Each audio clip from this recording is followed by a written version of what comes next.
समय साक्षी में आज पंजाब को आतंकवाद से मुक्त कराने वाले विवादास्पद सुपर कॉप केपीएस गिल की कहानी।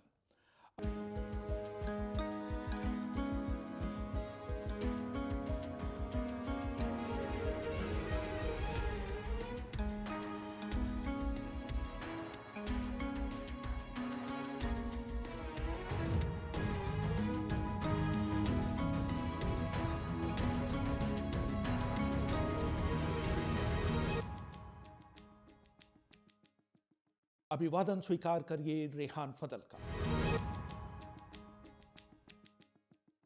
केपीएस गिल के आलोचक भी मानते हैं कि उनके पास जीवट की कमी नहीं थी और वो आगे बढ़कर नेतृत्व करने में यकीन रखते थे।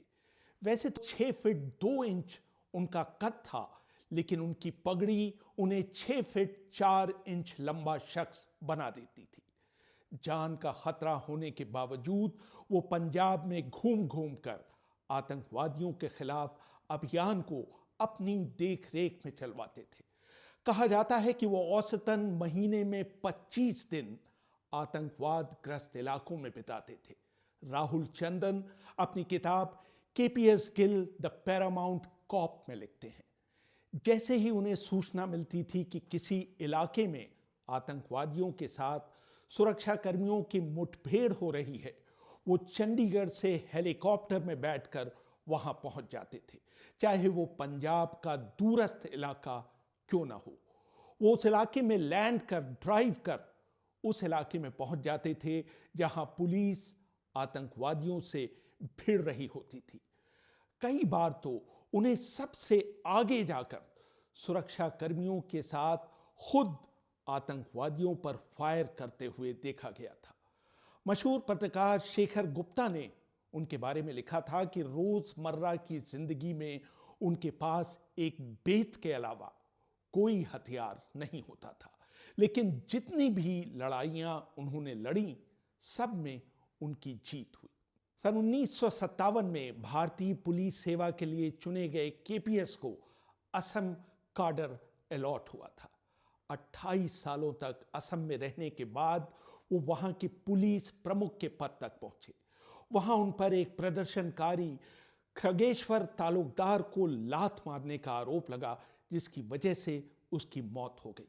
मामला अदालत पहुंचा, लेकिन बाद में वो इस आरोप से बरी हो गए। सन 1984 में उन्हें पंजाब में बढ़ रहे आतंकवाद को काबू में करने के लिए पंजाब लाया गया। वो 2 चरणों में पंजाब में तैनात रहे। पहले चरण में 1988 से 1990 तक और दूसरे चरण में 1991 से 1995 तक। आतंकवादियों के खिलाफ गिल को पहली कामयाबी मई 1988 में हुए ऑपरेशन ब्लैक थंडर 2 के दौरान मिली। इस अभियान में 41 आतंकवादी मारे गए और 200 आतंकवादियों को स्वर्ण मंदिर से बाहर आने के लिए मजबूर किया गया। इस दौरान गिल के नेतृत्व में सुरक्षा कर्मियों ने 9 मई से 18 मई तक स्वर्ण मंदिर की घेराबंदी कर दी।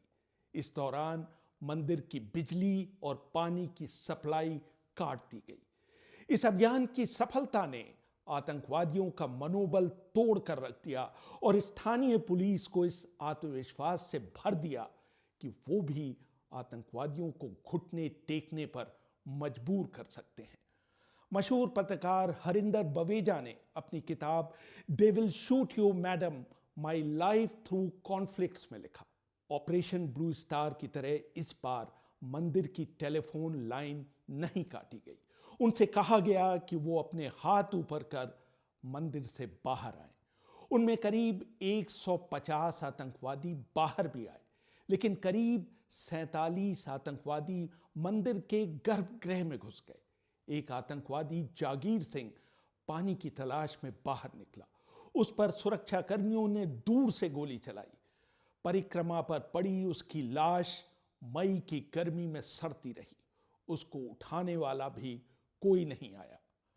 आखिरकार सारे आतंकवादी एक लाइन बनाकर अपने हाथ ऊपर उठाए बाहर आए। इस दृश्य को पूरी दुनिया में टेलीविजन पर दिखाया गया। लोगों को भी इससे अंदाजा हुआ कि वो आतंकवादी धर्म के रक्षक नहीं, बल्कि सिखों के सबसे पवित्र स्थल को दूषित करने वाले व्यक्ति हैं। Operation black thunder 2 national security guards के ब्रिगेडियर नंदा के नेतृत्व में हुआ था। सरकार ने केपीएस गिल के अनुरोध को स्वीकार नहीं किया था कि एनएसजी को उनकी कमान में काम करने के लिए कहा जाए। रमेश इंदर सिंह अपनी किताब turmoil in Punjab before and after blue star में लिखते हैं, लेकिन इसके बावजूद गिल ब्लैक थंडर के सार्वजनिक चेहरे के तौर पर उभरे। जब तक ये ऑपरेशन खत्म हुआ, गिल का कद उनके 6 फीट 2 इंच के कद से कहीं ऊंचा उठ चुका था। स्वर्ण मंदिर के बाहर मौजूद पत्रकारों ने गिल से अनुरोध किया कि इससे पहले कि सुरक्षाकर्मी मंदिर के अंदर जाएं, उन्हें मंदिर के अंदर जाने की इजाजत दी जाए। गिल ने केंद्र से इजाजत लेने के बाद पत्रकारों से कहा कि वो उनके पीछे मंदिर में घुस सकते हैं, लेकिन उन्हें चेतावनी भी दी कि अंदर खतरा भी हो सकता है। हरिंदर बवेजा लिखती हैं, गिल सबसे आगे तनी मुद्रा में सिर ऊपर उठाए चल रहे थे। जब हम हरमिंदर साहब के पास पहुंचे तो उन्होंने हमसे झुक कर चलने के लिए कहा, क्योंकि ये डर था कि वहां कुछ आतंकवादी अभी भी छिपे हो सकते हैं। हम देखकर दंग रह गए कि वहां मानव मल के अंश, शराब के पाउच और कटे हुए बालों के ढेर लगे हुए थे। वहां से उठने वाली दुर्गंध बर्दाश्त के बाहर थी। सिखों का सबसे पवित्र स्थान पूरी तरह से दूषित हो चुका था। कुछ दिनों बाद मैंने उनसे पूछा कि आप स्वर्ण मंदिर में इस तरह क्यों चल रहे थे जैसे किसी परेड में भाग ले रहे हों। तो उन्होंने जवाब दिया कि पगड़ी हमेशा ऊपर ही रहनी चाहिए।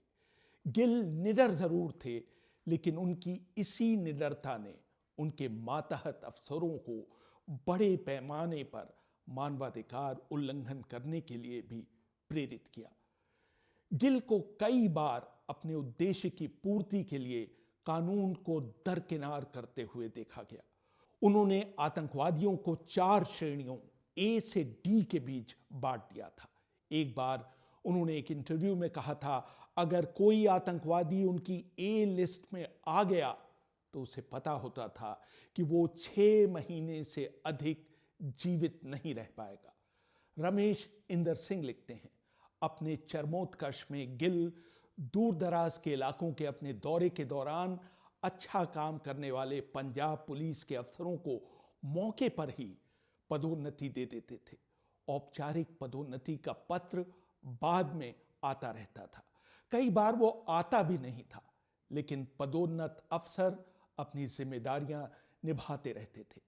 केपीएस गिल ने अपनी किताब Punjab the enemies with in travels of the wounded land riddled with toxins में अपने कदमों को जायज ठहराते हुए लिखा, पंजाब ऑपरेशन में किसी भी समय मनमानी हिंसा, धमकी, मानवाधिकार उल्लंघन और कथित आतंकवादियों की गैर कानूनी हत्याओं पर आधारित सरकार की नीति नहीं थी।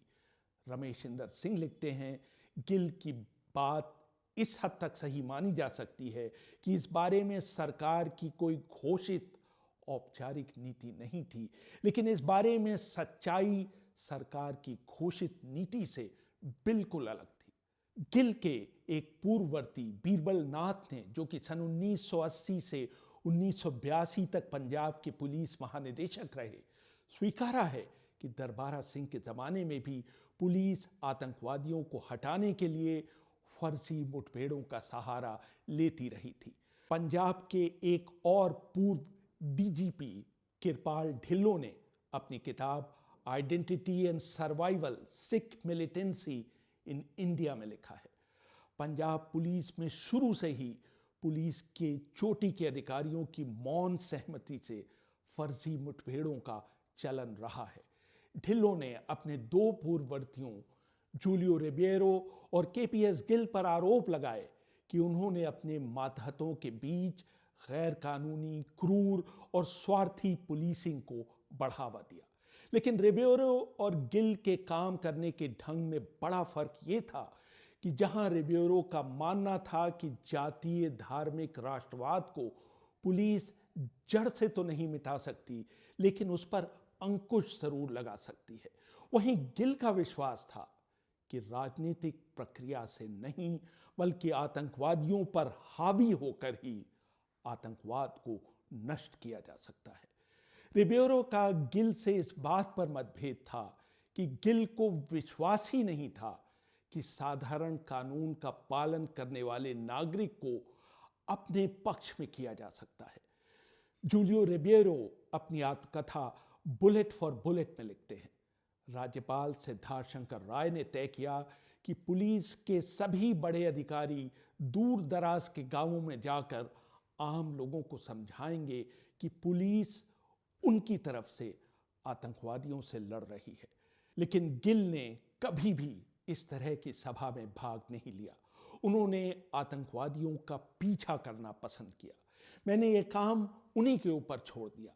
बाद में जब मैं राज्यपाल का सलाहकार बन गया और वो डीजीपी बन गए, तो उन्होंने मेरी राज्यपाल से शिकायत करते हुए कहा कि मैं उनके अफसरों को आतंकवादियों का पीछा करने की ड्यूटी से हटाकर सार्वजनिक संपर्क की ड्यूटी में लगा रहा हूं। जब पुलिस अधिकारियों की राज्यपाल के साथ बैठक हुआ करती थी, तो केपीएस गिल उस बैठक में पहुंचने वाले आखिरी पुलिस अधिकारी हुआ करते थे। इससे वो इस बात का आभास देने की कोशिश करते थे कि राज्य का पुलिस प्रमुख देर से आ सकता है, क्योंकि पुलिस राज्य का सबसे महत्वपूर्ण कार्य कर रही है। कई बार ऐसा होता था कि राज्यपाल या विभागों के सचिव केपीएस गिल का इंतजार करते हुए पाए जाते थे। राहुल चंदन लिखते हैं, एक बार अधिकारियों ने जानबूझकर गिल की कुर्सी राज्यपाल की कुर्सी से 3-4 कुर्सी छोड़कर लगवाई।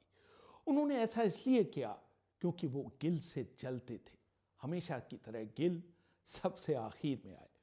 उन्होंने देखा कि राज्यपाल की कुर्सी की बगल की कुर्सी पर एक अधिकारी पहले से ही बैठा हुआ है।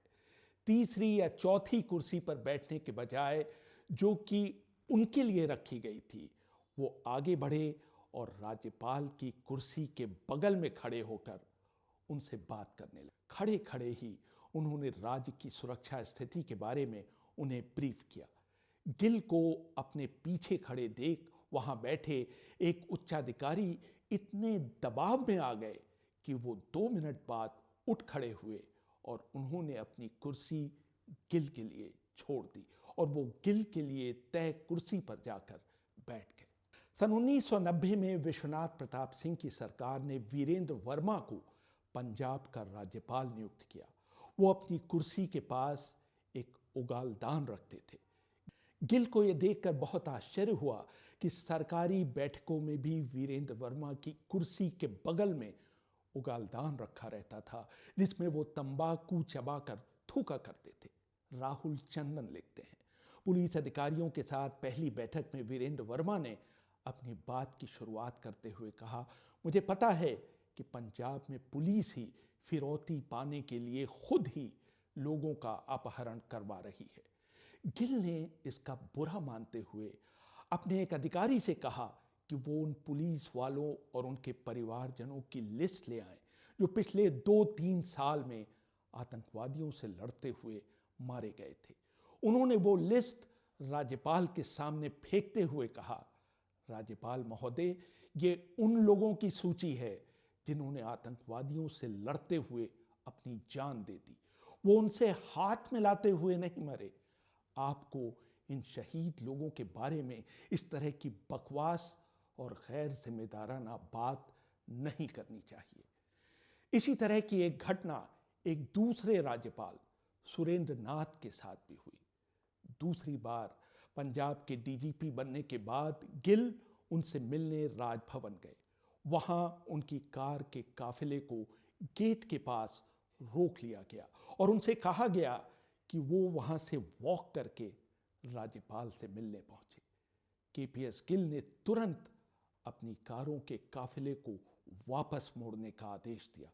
उन्होंने राज्यपाल को भेजे नोट में लिखा, आप भले ही मेरे बॉस हों, लेकिन मैं आपसे मिलने आपके निवास पर नहीं आऊंगा, क्योंकि आपको पता ही नहीं है कि अधिकारियों के साथ किस तरह का बर्ताव किया जाता है। सुरेंद्रनाथ ने वो नोट पाने के बाद कार से उतरकर पैदल पहुंचने की व्यवस्था बदलवा दी। गिल को किताबें पढ़ने का बहुत शौक था।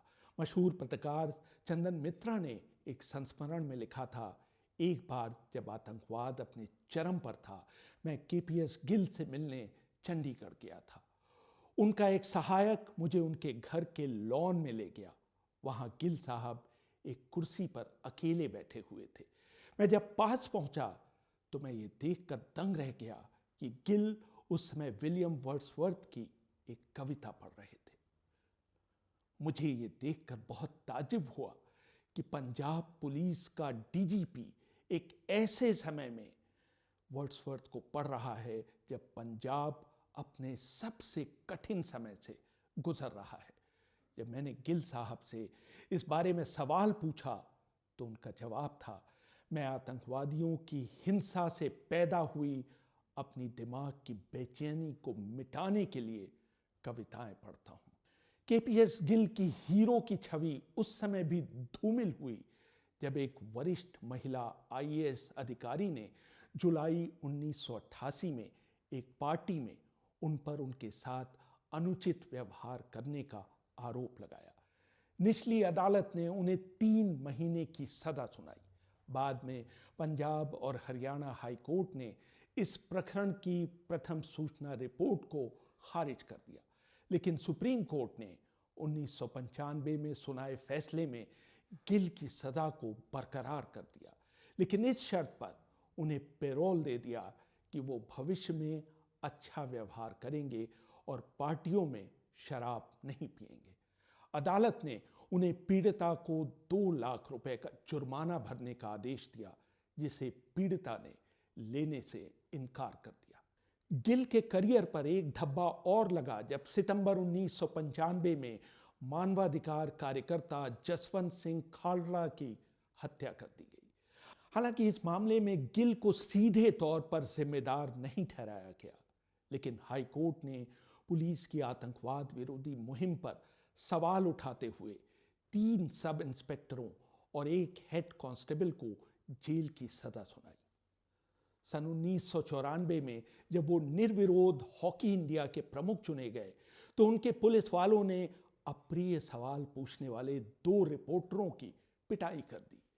गिल ने स्टेट्समैन अखबार के दफ्तर पहुंचकर इस पूरे प्रकरण पर माफी मांगी। इन विवादों के बावजूद आतंकवाद को जड़ से कुचलने वाले शख्स की उनकी छवि लोगों के मन में हावी रही।